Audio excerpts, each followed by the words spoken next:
फिर हम लोग क्वेश्चन देखें। तो पहला जो क्वेश्चन है वो है, भारत के संविधान का प्रारूप तैयार करने वाली संविधान सदस्यों को पहला ए विकल्प में देता है ब्रिटिश संसद द्वारा नामित किया गया, बी में देता है गवर्नर जनरल द्वारा नामित किया गया, सी में दिया है विभिन्न प्रांतों की विधान सभाओं द्वारा चुना गया और डी में है कांग्रेस और मुस्लिम लीग द्वारा चुना गया। ये क्वेश्चन जो है वर्ष 2002 में आईएएस में पूछा गया है। तो क्वेश्चन है कि भारत के संविधान का प्रारूप तैयार करने वाली संविधान सदस्यों को, तो यहाँ पर है कि प्रारूप तैयार करने वाली मतलब ड्राफ्ट कमेटी में जो लोग मेंबर थे उनको कैसे चुना गया था।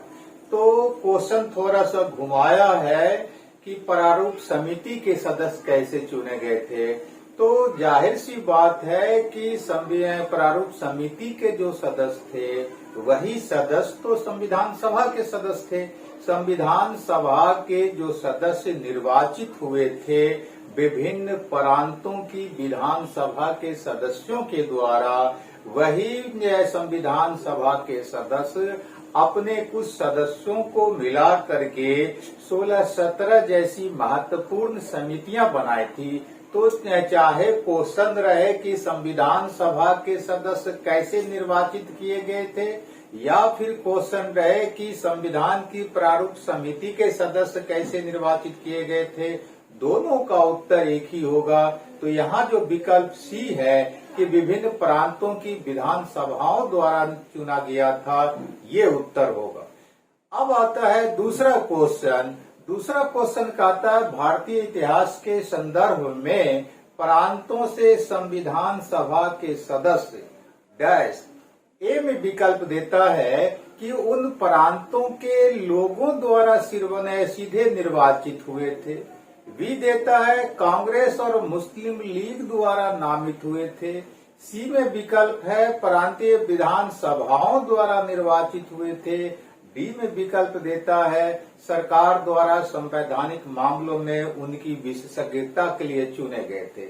यह जो क्वेश्चन है यह आईएएस 2013 में पूछा गया। तो जाहिर सी क्वेश्चन है, जाहिर सी बात है कि जो क्वेश्चन ए पहला है वही क्वेश्चन दूसरा है। थोड़ा सा पूछने का स्टाइल बदल गया है। वहां था प्रारूप समिति के सदस्य कैसे चुने गए थे, यहाँ है संविधान सभा के सदस्य चुने गए थे। जो संविधान सभा के सदस्य चुने गए वही उसी में से कुछ सदस्य जो है प्रारूप समिति के बने थे। तो अध्यक्ष को लेकर के प्रारूप समिति में कुल मिलाकर के 7 सदस्य थे। तो जाहिर सी बात है यहाँ भी जो उत्तर होगा प्रांतीय विधान सभाओं द्वारा निर्वाचित हुए थे, मतलब उत्तर सी होगा। ये जो विकल्प दिया है कि उन प्रांतों के लोगों द्वारा सीधे निर्वाचित हुए थे, तो यह तरीका जो होगा वह तो प्रत्यक्ष निर्वाचन का हो जाएगा। और हम जानते हैं कि संविधान सभा के सदस्य प्रत्यक्ष रूप से जनता के माध्यम से निर्वाचित नहीं हुए थे। जनता के जो प्रतिनिधि थे विधानसभा के सदस्य, वो उस विधानसभा के सदस्य के माध्यम से संविधान सभा के सदस्य निर्वाचित हुए थे। और हम जानते हैं कि उस समय आम जनता को वोटिंग का अधिकार भी प्रत्यक्ष रूप में नहीं मिला हुआ था। कहने का मतलब सार्वजनिक और वयस्क मताधिकार उस समय नहीं था।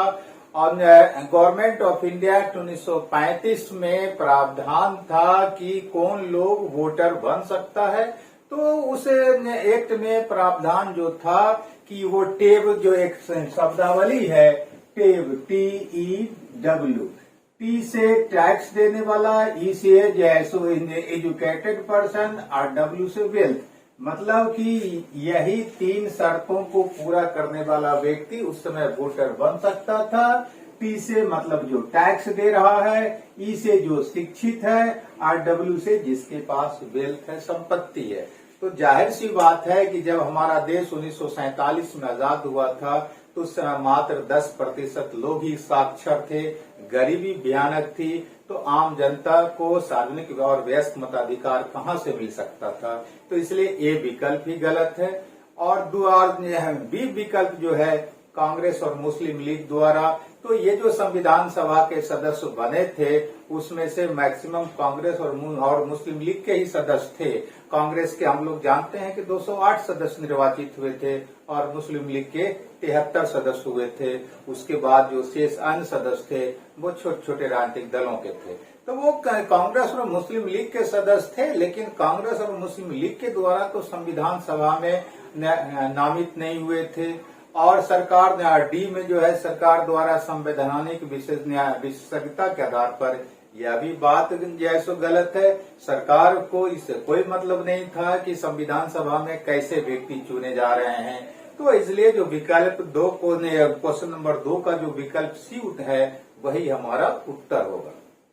अब आता है क्वेश्चन नंबर 3 कहता है कि संविधान सभा में सदस्यों का चुनाव कैसे हुआ। तो यह भी जो उत्तर है तीसरा जो क्वेश्चन है यह भी क्वेश्चन पहले और दूसरे के ही तरह है। ए विकल्प कहता है सीधे जनता द्वारा, बी विकल्प कहता है कांग्रेस के नामांकन द्वारा, सी विकल्प कहता है भारतीय राज्यों के शासकों से नामांकन द्वारा और डी विकल्प कहता है प्रांतीय सभाओं द्वारा। तो जो पहला और दूसरा क्वेश्चन है वही क्वेश्चन तीसरा है। तो यहाँ जो विकल्प डी है प्रांतीय सभाओं द्वारा वही उसका उत्तर होगा। और ये जो क्वेश्चन था यह उत्तर प्रदेश लोक सेवा आयोग में 93 में पूछा गया था 1993 में। अब चौथा जो क्वेश्चन है, चौथा क्वेश्चन कहता है संविधान सभा के चुने हुए अस्थायी अध्यक्ष कौन थे। तो संविधान सभा के चुने हुए अस्थायी अध्यक्ष संविधान सभा के 2 अध्यक्ष बने थे, एक वो अस्थायी अध्यक्ष और दूसरे अस्थायी अध्यक्ष। तो संविधान सभा की जब पहली बैठक हुई थी वो जो है कॉन्स्टिट्यूशनल हॉल में, जिसको कि आज हम लोग संसद का केंद्रीय कक्ष कहते हैं। तो उस केंद्रीय कक्ष में जो पहली बैठक 9 दिसंबर 1946 को हुई थी उसकी वो अस्थायी रूप से अध्यक्षता बिहार के एक बैरिस्टर डॉक्टर सच्चिदानंद सिन्हा ने किया था। और 2 दिन के बाद 11 दिसंबर 46 को फिर जब बैठक हुई तो उस दिन अस्थायी अध्यक्ष संविधान सभा का चुन लिया गया डॉक्टर राजेंद्र प्रसाद को। तो इसलिए जो कहता है कि संविधान सभा के चुने हुए अस्थायी अध्यक्ष कौन थे, चौथा क्वेश्चन, तो उसमें बी आर अम्बेडकर नहीं होगा, क्योंकि बी आर अम्बेडकर संविधान सभा के सदस्य थे। लेकिन ये संविधान बनाने के लिए जो 16-17 समिति बनी थी उसमें जो एक महत्वपूर्ण समिति प्रारूप समिति थी उसके अध्यक्ष थे। तो और बी में जो है विकल्प है doctor Sachchidanand Sinha.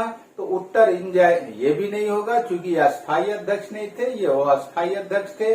B are doctor सच्चिदानंद सिन्हा बिहार के रहने वाले थे। इनका जन्म जो है आरा में हुआ था। तो जिस गांव में इनका जन्म हुआ था आरा में, आज के डेट में वह स्थान जो है बक्सर जिला में होता है। इनका जन्म 1871 में हुआ था और निधन 1950 में हुआ। और ये पहले भारतीय थे जिन्हें ब्रिटिश काल में किसी राज्य का गवर्नर बनने का जो है आपको सौभाग्य प्राप्त हुआ था। और ये जब लंदन से बैरिस्टर बन करके लौटे तो 1891-92 में इन्होंने बंगाल से बिहार को अलग करके एक राज्य बनाने की मांग उठाई थी। तो ये डॉक्टर सच्चिदानंद सिन्हा भी हमारे क्वेश्चन का उत्तर नहीं होगा। सी में है डॉक्टर राजेंद्र प्रसाद, यही हमारा उत्तर होगा कि 11 दिसंबर 1946 को अस्थायी अध्यक्ष इन्हीं को चुना गया था। और डी में जो हमारा विकल्प है डॉक्टर एस राधा कृष्णन। तो शुरुआत में 1946 में राधा कृष्णन संविधान सभा के सदस्य भी नहीं थे। इन्हें संविधान सभा का सदस्य 1947 में बनाया गया और ये किसी भी राजनीतिक दल से संबद्ध नहीं थे। तो इसलिए राधा कृष्णन भी नहीं होगा हमारा उत्तर। तो उत्तर हमारा होगा विकल्प सी डॉक्टर राजेंद्र प्रसाद। अब क्वेश्चन यह, और ये जो क्वेश्चन पूछा गया था ये छत्तीसगढ़ लोक सेवा आयोग में वर्ष 2005 में पूछा गया था। अब 5वां क्वेश्चन हम लोग देखें। 5वां क्वेश्चन कहता है कि संविधान सभा की प्रथम बैठक की अध्यक्षता किसने की। ए में विकल्प है डॉक्टर राजेंद्र प्रसाद, बी में विकल्प है डॉक्टर बी आर अम्बेडकर, सी में डॉक्टर सैयदानंद सिन्हा और डी में जो है मौलाना अबुल कलाम आजाद। तो संविधान सभा की प्रथम बैठक की अध्यक्षता किसने की, मतलब 9 दिसंबर 1946 को कॉन्स्टिट्यूशनल हॉल में जो बैठक हुई थी, पहली बैठक संविधान सभा की, जिसकी अस्थायी रूप से अध्यक्षता किया था आपको डॉक्टर सैयदानंद सिन्हा ने। तो उत्तर हमारा यही होगा। मतलब क्या कि हमारा 5वें क्वेश्चन का उत्तर सी होगा, डॉक्टर सैयदानंद सिन्हा। मौलाना अबुल कलाम आजाद संविधान सभा के सदस्य थे, लेकिन जो है ये जब भारत आजाद हुआ था तो आजाद भारत के ये प्रथम शिक्षा मंत्री बने थे और कांग्रेस के सबसे लंबे समय तक अध्यक्ष के पद पर रहे थे। अब आता है हमारा छठा क्वेश्चन। तो छठा क्वेश्चन कहता है भारतीय संविधान सभा के उद्घाटन अधिवेशन की अध्यक्षता किसने की थी। तो ये भी पहले क्वेश्चन की है, उद्घाटन अवसर मतलब प्रथम बैठक, केवल क्वेश्चन को थोड़ा सा घुमाया है। तो कहता है कि 7वां क्वेश्चन की भारतीय संविधान सभा के उद्घाटन अधिवेशन की अध्यक्षता किसने की। ए में विकल्प है डॉक्टर राजेंद्र प्रसाद, बी में है डॉक्टर सैयदानंद सिन्हा, सी में है अम्बेडकर और डी में है जवाहरलाल नेहरू। यह क्वेश्चन जो है उत्तराखंड लोक सेवा आयोग में वर्ष 2007 में पूछा गया। तो जाहिर सी बात है, प्रथम बैठक पूछे या उद्घाटन बैठक पूछे, उत्तर एक ही होगा। तो यहाँ भी उत्तर जो है होगा हमारा, वो होगा डॉक्टर सैयदानंद सिन्हा। इसमें विकल्प बी है, तो बी हमारा उत्तर होगा। 8वां उसके बाद जो है 7वां जो क्वेश्चन है वो है भारत की संविधान निर्मात्री सभा के अध्यक्ष कौन थे। विकल्प है डॉक्टर राजेंद्र प्रसाद और बी में अम्बेडकर, सी में श्री अय्यर मतलब श्री अल्लादी कृष्णा अय्यर और डी में पंडित जवाहरलाल नेहरू। तो राजेंद्र प्रसाद संविधान सभा के अध्यक्ष थे, अम्बेडकर प्रारूप समिति के अध्यक्ष थे, श्री अल्लादी कृष्णा अय्यर संविधान सभा के एक महत्वपूर्ण सदस्य थे और पंडित जवाहरलाल नेहरू ये इन्होंने तो उद्देश्य प्रस्ताव ही प्रस्तुत किया था संविधान सभा की बैठक में। तो यहाँ जो हमारा उत्तर होगा वो ए होगा, डॉक्टर राजेंद्र प्रसाद।